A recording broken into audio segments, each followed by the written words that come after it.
I thought I could handle my mother-in-law's passive-aggressive jabs about my fake fibromyalgia, but at Christmas dinner, she unleashed a tirade that left me speechless and walking out the door.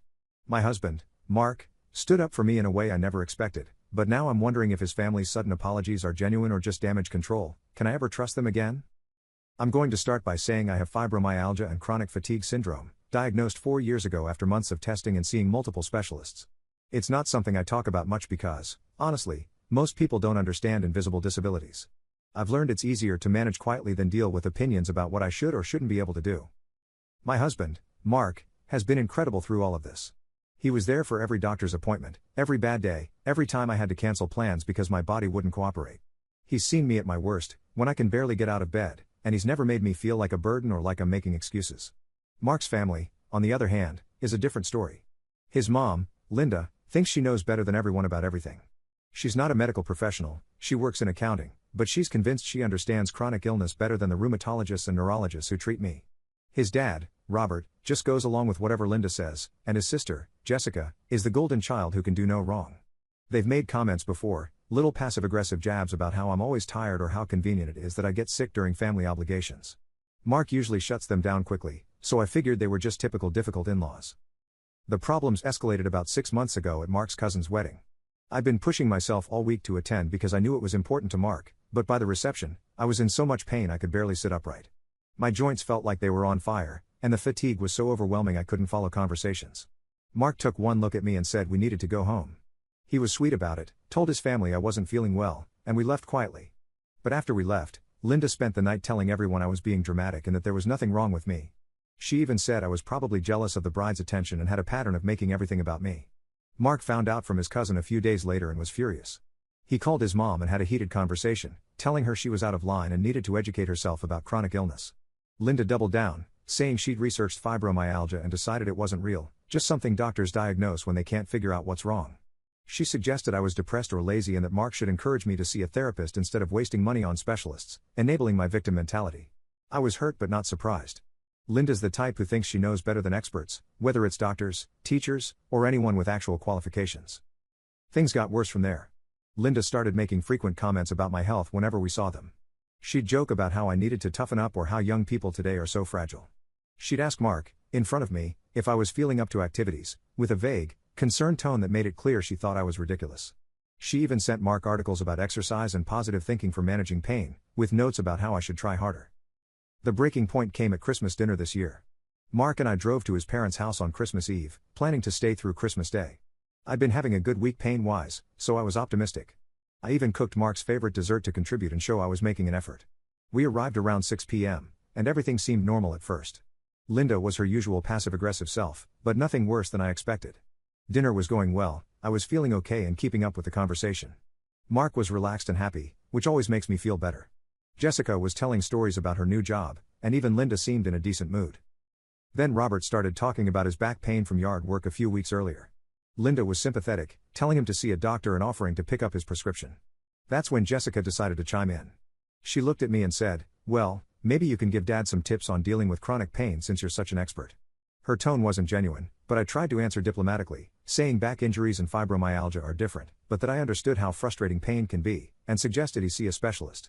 Linda jumped in immediately, "Oh, please, you can't compare Robert's real injury to whatever you think you have." My stomach dropped, but I stayed calm and said chronic pain is real pain, regardless of the cause.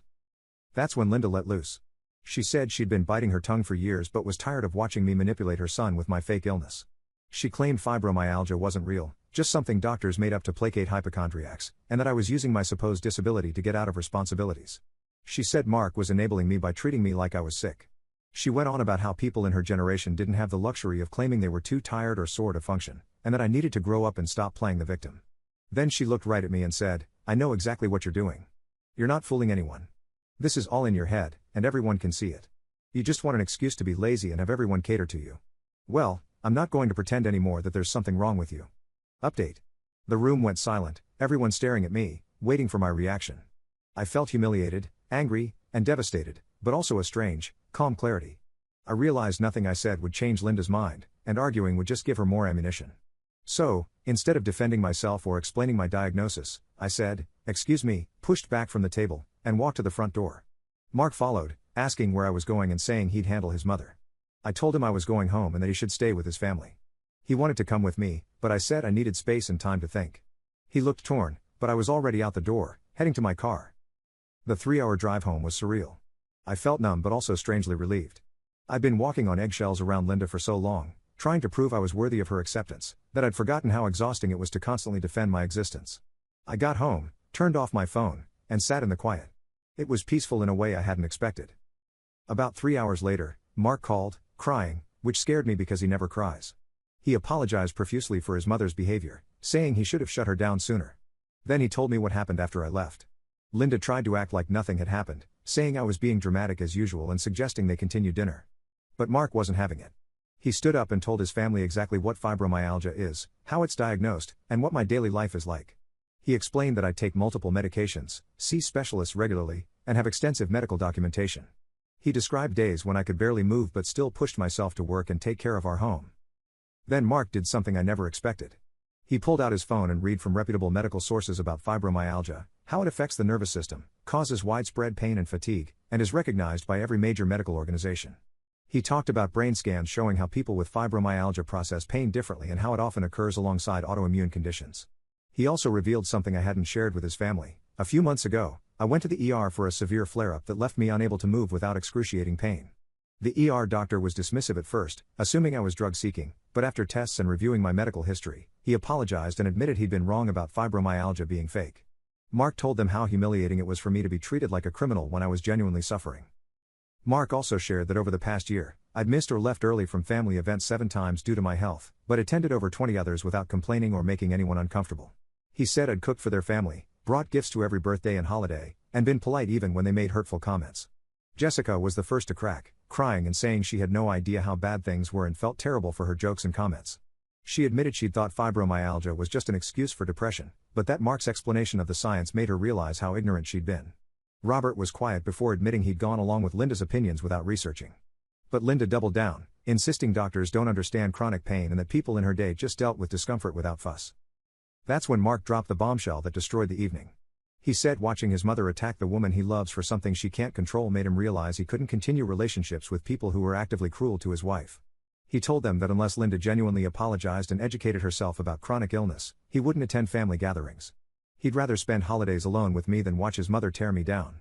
The room exploded, Jessica sobbing, begging Mark not to cut contact, Robert trying to play peacekeeper, and Linda screaming that I'd turned her son against his family. Mark said I hadn't turned him against anyone, their behavior had consequences, and he was choosing to protect his wife. Then he left and drove home to me. When Mark got home, he was emotionally drained but seemed lighter, like a weight had been lifted. He apologized for not setting firmer boundaries sooner, saying he'd been trying to keep the peace but realized that was enabling their behavior. We spent the rest of Christmas Day together, just the two of us, watching movies and ordering takeout. It was one of the best holidays I'd had in years, reminding me why I fell in love with Mark and making me grateful for a partner who truly has my back. The aftermath has been interesting. Jessica has been texting me, apologizing and asking to talk. She's sent articles about fibromyalgia and seems committed to understanding what I go through. She even asked to come to a doctor's appointment to learn more, which surprised me. Robert has been quieter but sent a thoughtful card acknowledging he was wrong and asking for forgiveness. Linda, however, has cycled through anger, denial, and manipulation. She's tried guilt-tripping Mark about abandoning his family, claiming I've brainwashed him and that she's the victim. She even reached out to extended family to intervene, but Mark has held firm. Final update. A few days ago, Linda called me directly. I almost didn't answer, but curiosity won. She was crying, saying she'd been researching fibromyalgia and chronic fatigue syndrome and admitted she was wrong about my condition being fake. She apologized for her Christmas dinner comments and asked if we could start over, offering to learn more about what I go through. I was shocked. I'd expected her to double down forever. I told her I appreciated the apology but needed time to process and that rebuilding trust would take work. She said she understood and was willing to do whatever it takes. I'm not sure if her change of heart is genuine or if she's just scared of losing Mark, but time will tell. This experience has strengthened my relationship with Mark in ways I didn't expect. It's shown me he truly understands what I go through and is willing to sacrifice other relationships to protect me. It's also given me more confidence in advocating for myself. I realized I'd been so focused on proving my worth that I forgot I don't need anyone's permission to exist as I am. Living with chronic illness is hard enough without justifying it to people who refuse to listen. Looking back, I'm glad Linda showed her true colors so dramatically. It forced a conversation that needed to happen and cleared the air in a way years of subtle passive aggression never could. Things have continued to evolve. Linda has been true to her word about learning more. She sent me articles and studies and asked thoughtful questions about my experience. She even bought a book about fibromyalgia by a chronic pain specialist. Last weekend, she asked me to take me to lunch to talk. I was hesitant, but Mark encouraged me to give her a chance. At a quiet restaurant, she apologized again, saying she'd spent Christmas night reading about fibromyalgia and was horrified to learn how real and serious it is. She admitted she'd always prided herself on being tough and assumed anyone who couldn't push through was weak.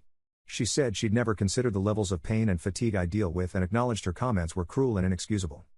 What surprised me most was when Linda shared her health struggles. She's been hiding arthritis for years because she didn't want to seem weak. Watching Mark defend me made her realize she'd been hypocritical, expecting others to suffer in silence while dismissing their pain. I walked her through a typical day with fibromyalgia, the morning stiffness, brain fog, unpredictable flares, and fatigue that feels like carrying extra weight. She listened without interrupting, clearly trying to understand. By the end, she was crying, saying she couldn't believe how much I managed while still working and being a good wife to Mark. She asked how she could make amends and help me feel comfortable at family gatherings. I told her I just want to be treated like a normal person, not a big deal made about my health, no special accommodations, just inclusion and acceptance. She promised to follow my lead. Jessica has also made a real effort. She brought a care package with heating pads, essential oils, and a book about mindfulness for chronic illness. She said she'd never noticed how much effort I put into being present at family events despite not feeling well and promised to be more mindful. Robert has been quieter but started asking about my hobbies instead of my health, and choosing restaurants with comfortable seating. At a recent family birthday party, Linda had talked to relatives about fibromyalgia, so no one was surprised when I needed to sit or when we left early. She made sure I was comfortable, subtly saving me a quiet seat, bringing me a plate when I couldn't get up. When a cousin mentioned her health issues, Linda spoke up about advocating for yourself and finding specialists, showing she's genuinely learning. I'm still cautious about trusting Linda completely, but I'm cautiously optimistic. Mark has been amazing, checking in to ensure I'm comfortable with how his family is handling things and ready to reinstate boundaries if needed. This experience has brought us closer, and we're talking more openly about how my health affects our lives.